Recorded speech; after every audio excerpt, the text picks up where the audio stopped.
Hello, all. Welcome to Thought Buzz. I'm your host, Achan Talag, and today we have a very renowned and a vastly experienced individual. He has started his journey back in 2001 with, you can say, Asian Paints. And then he was there in the paint industry for 19 long years. And after that, he transitioned into the food industry. Currently, he is having more than 25 years of experience in this particular domain. And please put your hands together in welcoming Mr. Apoorv Chaturvedi with us. Hello, Mr. Apoorv. How are you? Hi, Achint. I'm doing absolutely fine. Glad for the warm welcome. Great, wonderful. So, Mr. Apoorv, I'm really astonished. Spending 25 years into a working industry, and then you have to be very careful these days.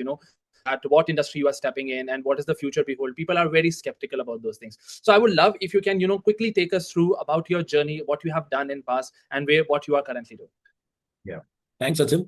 Yeah, so completing 25 years in any of the domain itself is gives you a feeling of high, and I'm no exception to this feeling. So my entire experience had been with various verticals of manufacturing. And as you have mentioned, that I started my journey way back in 2001 with Asian Paints. And subsequently, I worked with various giants in the paint industry. So as you have first asked about what fascinated me, how my journey started. So yeah, it's yes, it's really a challenge. Way back, we were no exception. We also had this dilemma that which field we will be venturing into, thanks to a very good ambience and environment given to me by IMT Ghaziabad, where I did my operations diploma. And that is where I got the nitty-gritties of various verticals into the manufacturing domain and other areas of management.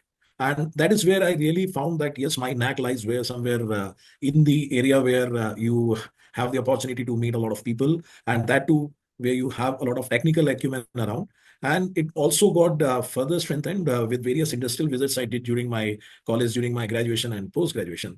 So that's where I really found a knack. Yes, this is something that resonated maximum with me. And thankfully, I was picked by one of the market leaders of their particular segment, Asian Paints, the company that brought the first supercomputer to India.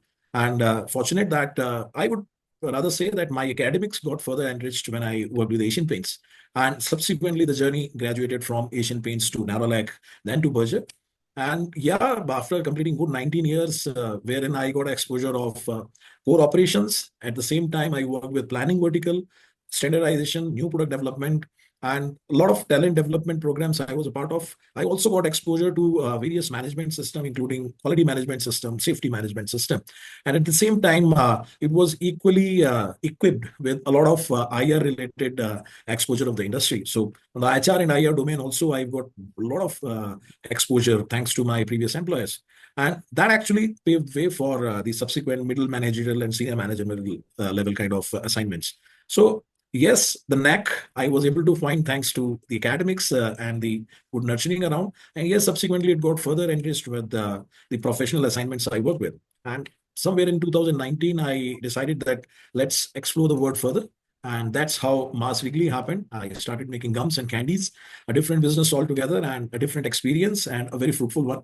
And then further to elevate the celebration level, I decided why not try Alcobev. So I worked with for a very short stint with Pernod Ricard, and then I'm currently working with ABI for last 3 years, making the most fascinating beer of the globe, Budweiser, where I'm currently actually giving my services. So that's a brief about how it happened and how the journey happened so far.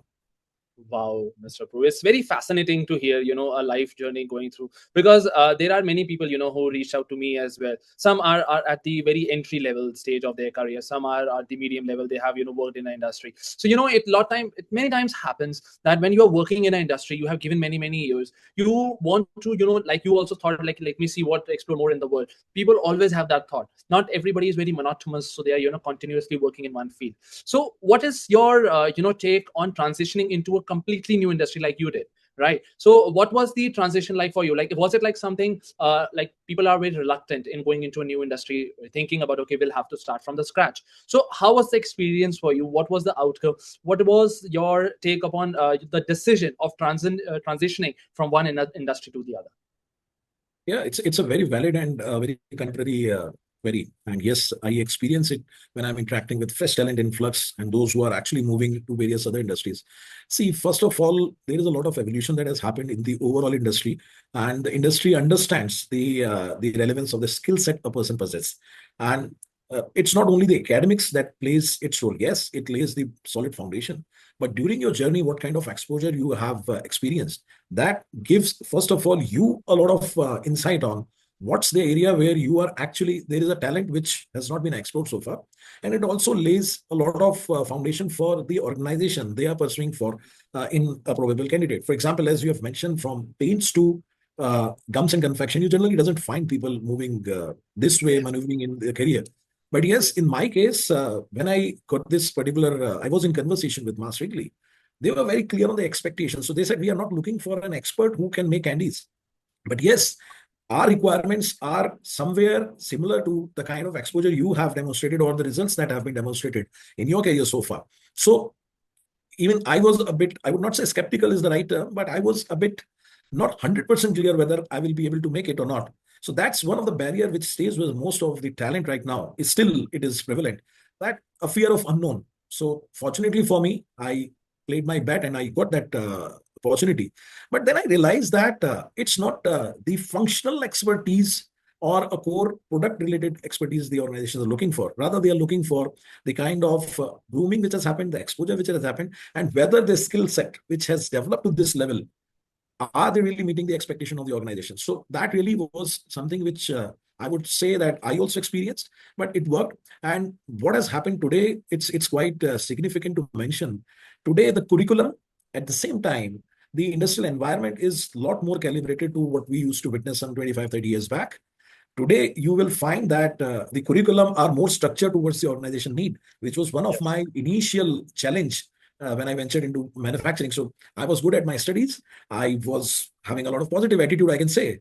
But at that time, the application of the education into the field of your operating, it was something which was a gap. Today, I see that this particular barrier is not lying there to a significant extent. It is removed, but still the biggest player among the talent to make a move is the fear of unknown.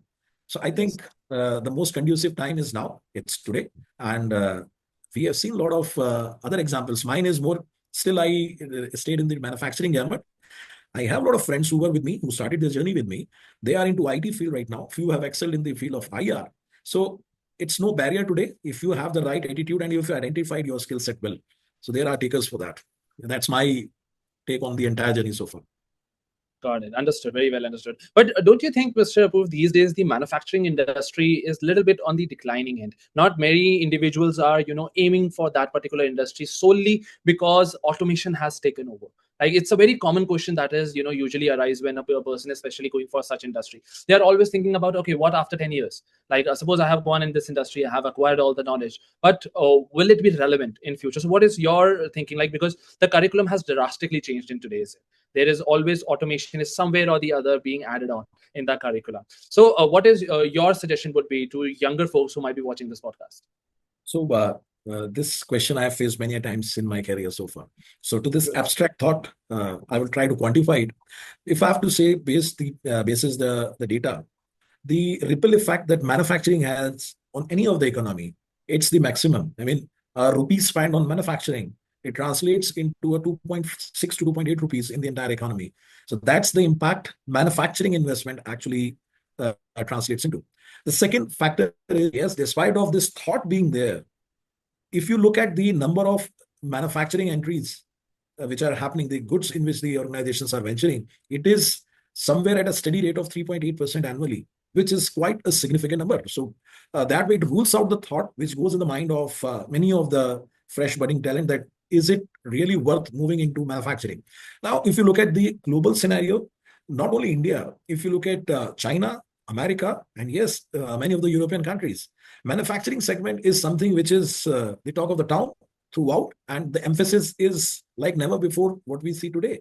Make in India is something which came up as one of the key initiatives by the Indian government way back last 10 years. And today, if we see, India is turning out to be a hub for many of the manufacturing segment. Today, we are in the top 5 globally. If you look at a lot of Yeah. ammunitions being manufactured. Yeah, Automation plays its role, and automation is necessary. It is the need of the hour. Post-COVID scenario, the impact on the commodities is so significant that if the organization is not focusing cost, they are going to extinct.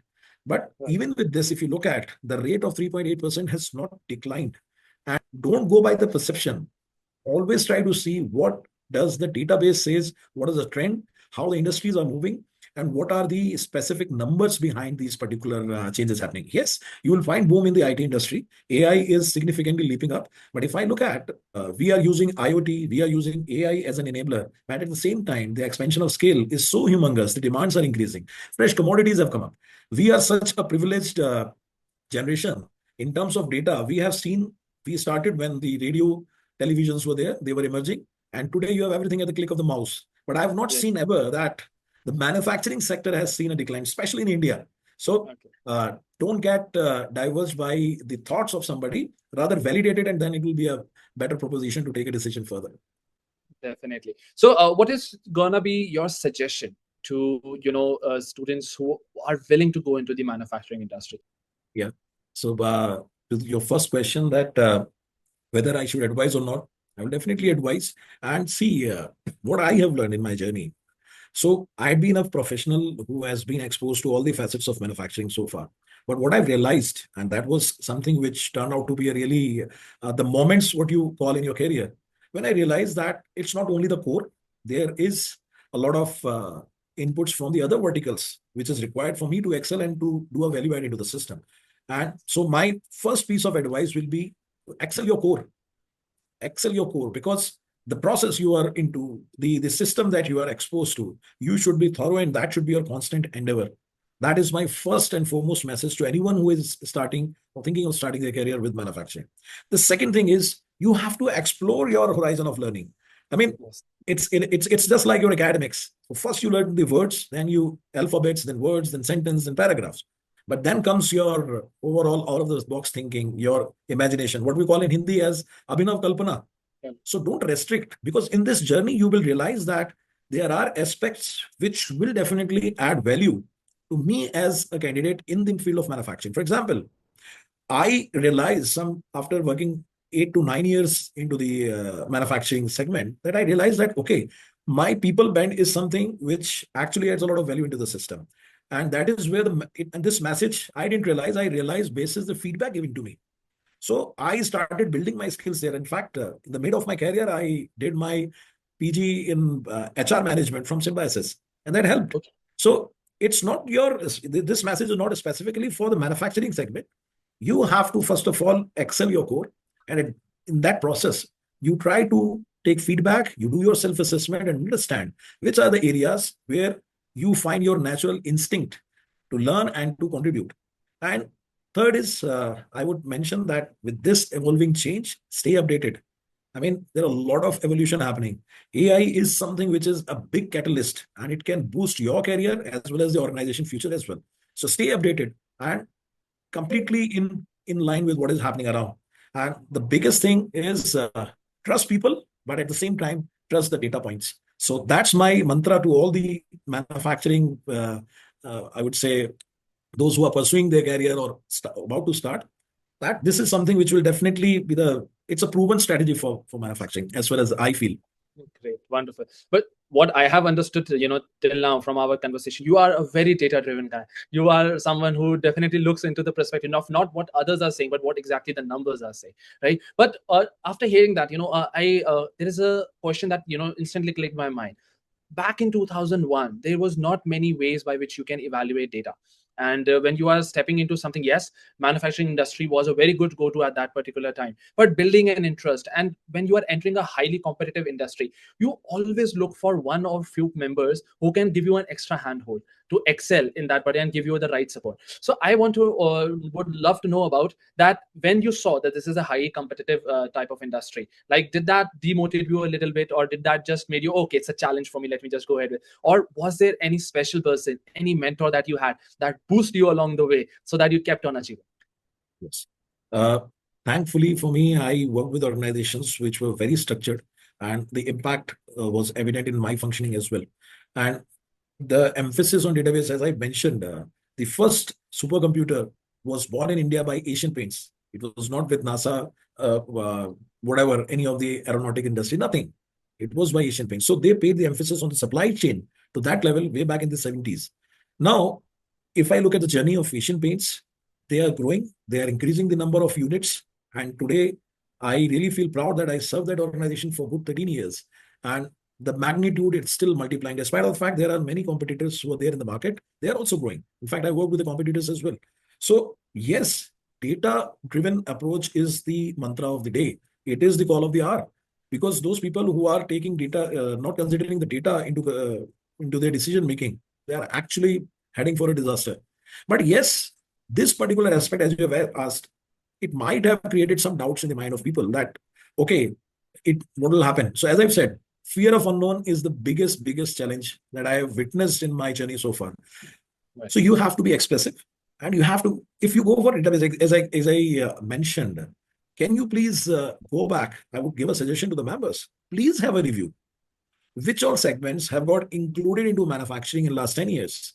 And during these 10 years, the sectors which were doing well, how many of the units have got shut? The answers will give you a big surprise. So it's just a myth that, okay, you see a trend that people are getting fascinated towards the various new aspects. We saw a boom in IT, we saw in HR. They are all relevant and equally important.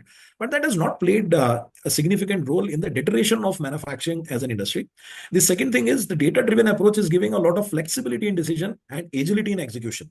So it is nowhere going to create a challenge that, okay, today I have 70 operators working in a shift, and with the advent of this machine, the count will get down to 30. Yes, it will happen. But I have not seen the layoffs happening in India in comparison to how it used to happen in the other countries as well. But this is just something which, with a very simple approach of R and 2 into the database, will clarify the doubt. So that's my suggestion. Don't get bogged down. Just go and have a look at what is there, published and acknowledged by all the economists.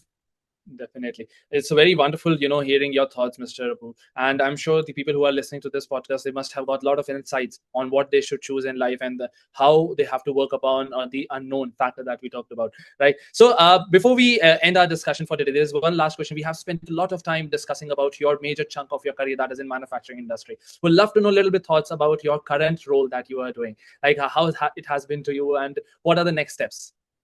Yeah, so beautiful industry, AB beer industry, and a wonderful organization, AB InBev. So I am currently working at the Sonipat unit of AB InBev as the associate director manufacturing, and it's not only confined to one particular factory where we are manufacturing beer. It is more towards the overall strengthening of the supply domain or the manufacturing domain as whole. And in my current role, my key responsibility is to spearhead the entire operations of the brewery. Along with it, it's more strategic in nature because we have a beautiful plan for India, and that is where the role this particular location is playing is quite significant. And yes, what I have learned in my 24, 25 years of working so far, if I have to summarize in one line, do what you're doing and do what is written and start writing what you are doing. So that calibration exercise is something which is really adding a lot. So very beautiful organization, very sound on system and procedures. And I'm quite hopeful the kind of strategy we have, definitely the industry is going to see AB InBev leaving its mark in a longer run. And yes, I also feel that my contributions will also add a lot of value to the organization growth coming ahead. Yeah. Certainly, Mr. Abu. I have no doubt related to the type of approach that you are having. Definitely we are going to see that particular impact from AB InBev. And it was wonderful interacting with you and discussing your life journey. And I'm very assertive that many must have got key insights out of it, which they can implement in their life. Well, I will also do it in my life as well, because I'm also at a very early stage of my career. But we look forward of interacting with you again. Wish you best of luck for the future endeavors that you are planning for. And we will definitely want you to keep sharing knowledge, keep guiding people so that they are able to at least be as confident as you have been throughout your life journey and have that clear vision. Great. Thanks a lot, Achint. I really admire the words that you have used for my journey, and it's my privilege that I was a part of this interaction, and I look forward to furthermore interactions and association ahead. Big thanks. Definitely, Mr. Apu. Definitely. Pleasure once again. Thank you so much.